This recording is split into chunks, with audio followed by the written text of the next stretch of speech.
अर्जुन आणि सायली देवळामध्ये गेलेले असतात आणि तेथे पत्रकार येतात व ते अर्जुनला प्रश्न विचारतात. ते अर्जुनला खूप सारे प्रश्न विचारत असतात व पत्रकार अर्जुनला म्हणतात की निकालासाठी 1च महिना दिला आहे, तर तुम्ही मधुभाऊंना पाठीशी घालत आहात का? तर यावर अर्जुन काहीच बोलत नाही. तर अजून एक पत्रकार विचारतो, तुमच्याकडे पुरावे नाहीत का? तर दुसरा पत्रकार विचारतो, तुम्ही ही केस जिंकाल की हराल? ते पत्रकार अर्जुनला खूप सारे प्रश्न विचारत असतात. खूप सारे प्रश्न विचारत असल्यामुळे अर्जुनला काय बोलावे हे समजत नाही.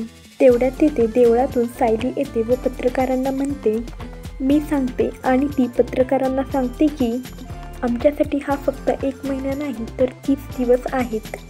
ज्यांचा लढा सत्याच्या बाजूने असतो त्यांना हरण्याची भीती नसते, असं सायली त्यांना सांगते व अर्जुन आणि सायली तेथून जातात. आता या निकालाला फक्त 14 दिवस बाकी आहेत.